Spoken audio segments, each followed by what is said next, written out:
So take a look here at these drawings. All right. So we have to the left, the far drawing, a 4 down front. So this would be an under front. And we like to run it against an under front. The reason we like running against an under front is it's truly a GT counter. In other words, we want to block back with the center on the A-gap defender if we can. So as you can see here, our center's blocking back on the A-gap defender. That makes it an easier block for the center, and we can actually pull the guard and tackle. So in this drawing, as you go through the rules, this is what we would call a gap scheme play. Gap scheme meaning on the front side of the play, everybody's responsible for blocking their inside gap.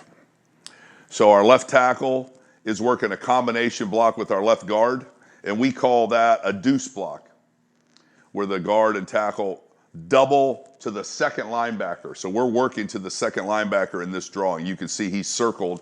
That's who our center would ID.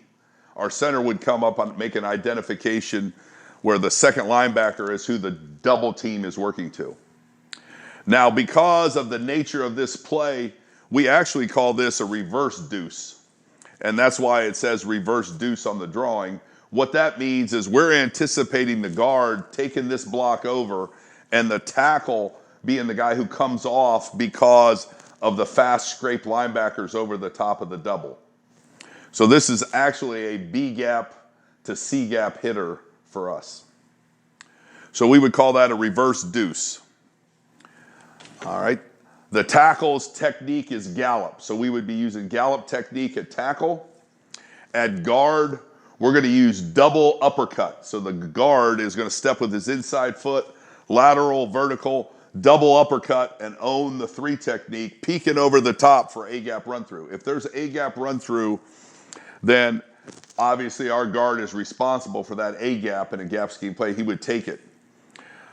If the linebackers are flowing over the top is what we anticipate, then he owns the 3, and the gallop technique by the left tackle hitting the hip, near knee, near hand, near hip of the defender, he's going to knock that guy into the A-gap and then come off on the linebacker. The pullers, we always have 2 pullers in this play. So it's called GT counter, but we don't always pull the guard and tackle. Sometimes we pull the center and tackle based on the front, but that's why we want an A-gap nose guard in the backside so we can pull the guard and tackle. Our guard is going to use open pull technique. So open pull technique for our guard is he's going to pick his toe up and point it, open his hip, point the direction he's going, and he's going to run through and try to kick out the end man on the line of scrimmage. He's going to kick out the first defender outside our tackle. So he's going to use his backfield shoulder. All right, if he's pulling left, he uses his left shoulder. That's what we tell him. Pull left, use your left shoulder, get your eyes in front, and try to kick the defender.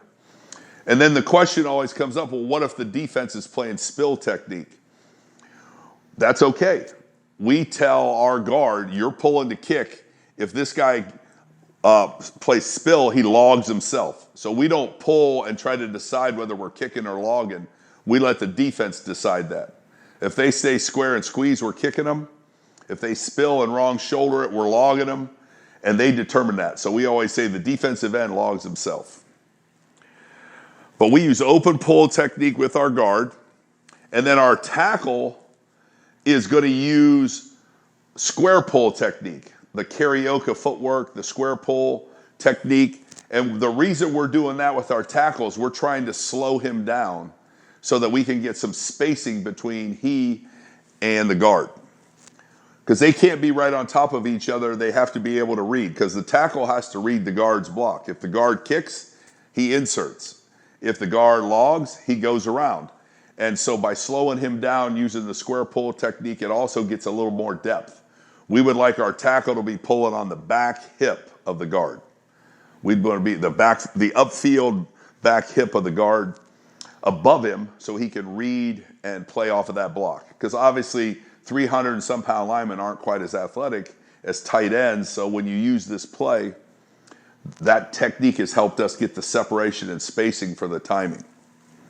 In this particular drawing, we're reading the backside end, so we have our tight end arcing.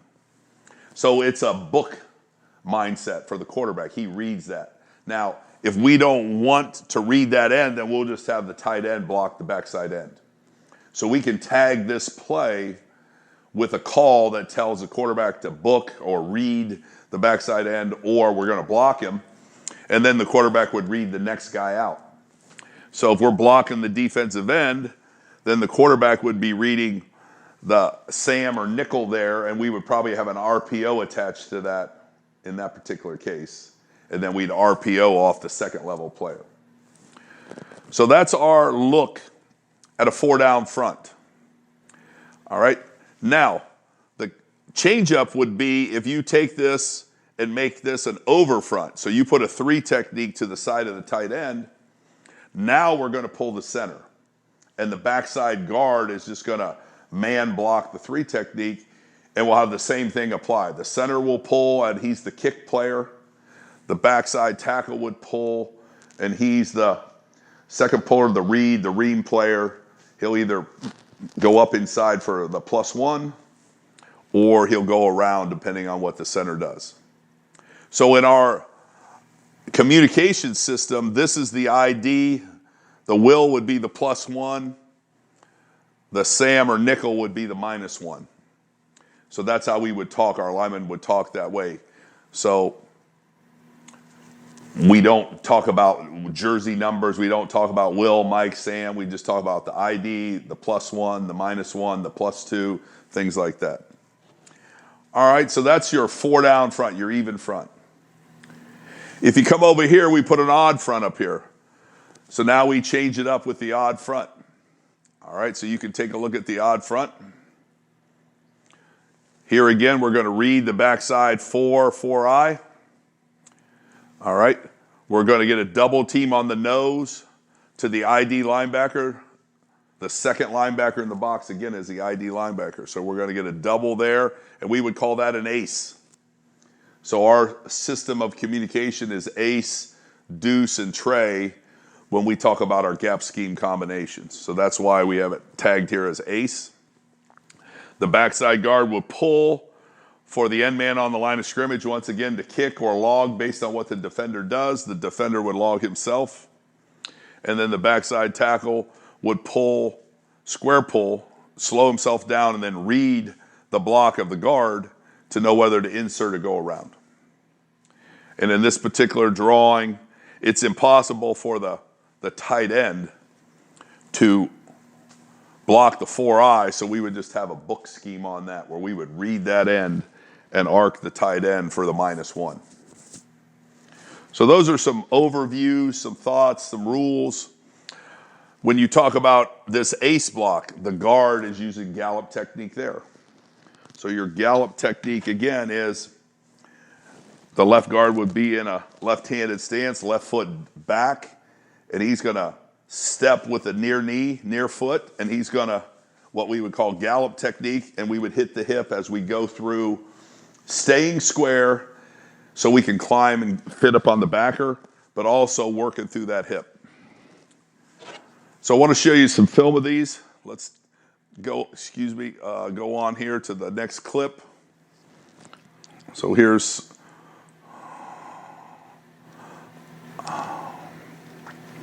let's go to the end zone of it. So this is a good look at it.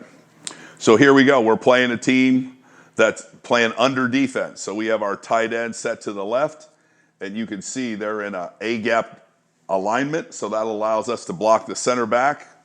So on the front side, this is where we would get our deuce, reverse deuce, as we would call it. And then we'll get the guard pull to kick the defensive end man on the line. And then the tackle is going to pull for the +1. The deuce block is working back to number 25. And then the tight end is influencing the read. So we're reading that defender. You can see our quarterback's reading him. We didn't talk about the running back. The running back's going to line up with his base alignment. His outside foot is on the inside foot of our tackle. That's where we like to put him. That spaces it, and he's going to jab step So you can see him jab, boom.